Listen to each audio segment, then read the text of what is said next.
Assalamualaikum warahmatullahi wabarakatuh. Perkenalkan, nama saya Mega Putri, mahasiswa di Universitas Muhammadiyah Kota Bumi yang baru mengikuti semester 1 di Prodi PBSI Pendidikan Bahasa Sastra Indonesia.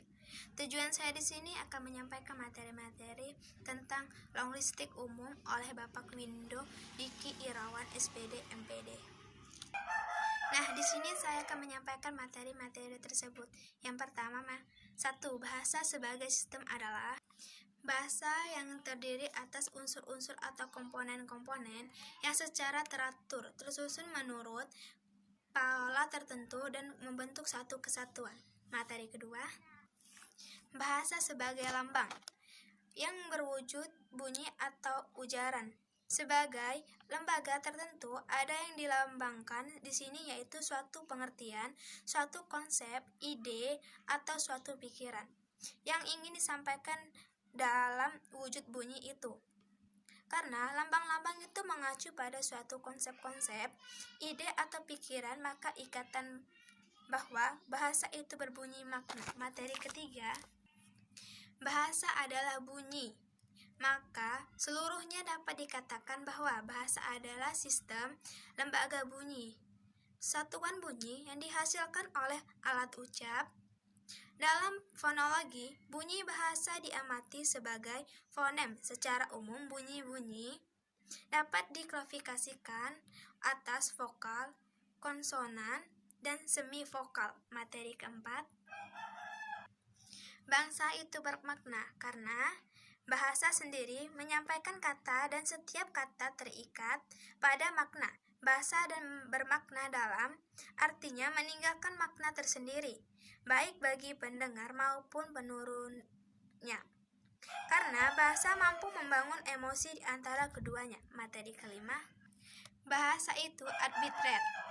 Yang dimaksud dengan istilah tidak adanya hubungan wajib antara lembaga bahasa yang berwujud bunyi dengan konsep atau pengertian yang dimaksud oleh lembaga tersebut. Materi ke-6, bangsa itu konvensional adalah semua hal yang sifatnya mengikuti kebiasaan-kebiasaan yang lazim digunakan atau berdasarkan kesepakatan banyak digunakan atau berdasarkan kesepakatan orang, misalnya kelaziman, kebiasaan, atau adat di suatu tempat. Kata konvensional berasal dari kata konvensi, yang artinya kesepakatan yang dibuat oleh sejumlah orang, yaitu dalam organisasi, daerah, maupun negara. Contoh konvensional: 1. Konvensional di masyarakat umum. 2. Konvensional di dunia bisnis. 3. Konvensional di bidang persenjataan. 4. Konvensional di bidang bioteknologi. 5. Konvensional dalam pendidikan. Materi ke-7, bahasa itu produktif. Bahasa yang digunakan untuk menyampaikan informasi atau gagasan baik secara tertulis maupun lisan. Adapun yang termasuk dalam keterampilan bangsa. Produktif adalah bagian menulis dan berbicara. Menulis, kegiatan menyampaikan pesan secara tertulis ke pihak lainnya. Materi ke-8, bahasa itu unik. Artinya mempunyai ciri khas yang spesifik yang tidak dimiliki oleh yang lain.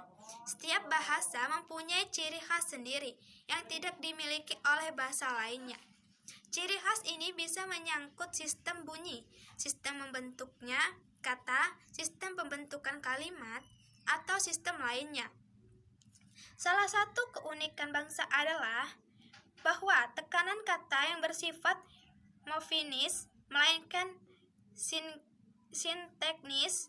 Maksudnya, kalau pada kata tertentu di dalam kalimat kita berikan tekanan, maka itu tetap yang berubah adalah makna keseluruhan kalimat. Materi ke-9, bahasa itu universal. Artinya, ada ciri-ciri yang sama yang memiliki oleh setiap farsal merupakan unsur bahasa yang paling umum yang bisa diikatkan dengan ciri-ciri atau sifat bahasa lain. Universal dari bahasa yang paling umum adalah bahwa bahasa itu mempunyai bunyi bahasa yang terdiri dari vokal dan konsonan yang dimiliki oleh setiap bahasa. Bukti dari konvensional bahasa adalah bahwa setiap bahasa mempunyai satu satuan bahasa yang bermakna, entah satuan yang maknanya kata, frase, klausa, kalimat, dan wancana.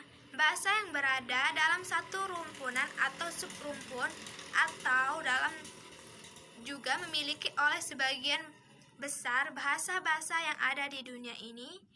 Sebagai ciri setengah universal dimiliki oleh semua bahasa yang ada di dunia ini baru bisa disebut universal. Materi ke-10, bahasa itu dinamis. Adalah bahasa satu-satunya milik manusia yang tidak pernah lepas dari segala kegiatan dan gerak manusia sepanjang keberadaan manusia itu. Kehidupan manusia, kegiatan tidak tetap dan tidak berubah, maka harus itu juga menjadi ikut berubah, menjadi tidak tetap, menjadi tidak statis, karena ikatan bahasa disebut dinamis. Materi ke-11, bahasa itu bervariasi, bahasa yang disebabkan oleh masyarakat atau kelompok yang sangat beragam, dan dikarenakan oleh para penuturnya yang tidak homogen. Variasi bahasa disebabkan oleh adanya kegiatan interaksi sosial yang dilakukan oleh masyarakat atau kelompok yang sangat beragam dikarenakan oleh para penuturnya yang tidak homogen. Materi ke-12, bahasa itu manusiawi, artinya hanya manusia saja yang bisa memiliki yang mengembangkannya. Bahasa juga manusia gunakan sebagai media untuk berkomunikasi. Selain manusia, seperti hewan dan tumbuhan, tidak mampu untuk membuat bahasa atau memakai bahasa. Sekian atas perhatiannya, saya mohon maaf ada perkataan yang salah. Saya ucapkan terima kasih. Wassalamualaikum warahmatullahi wabarakatuh.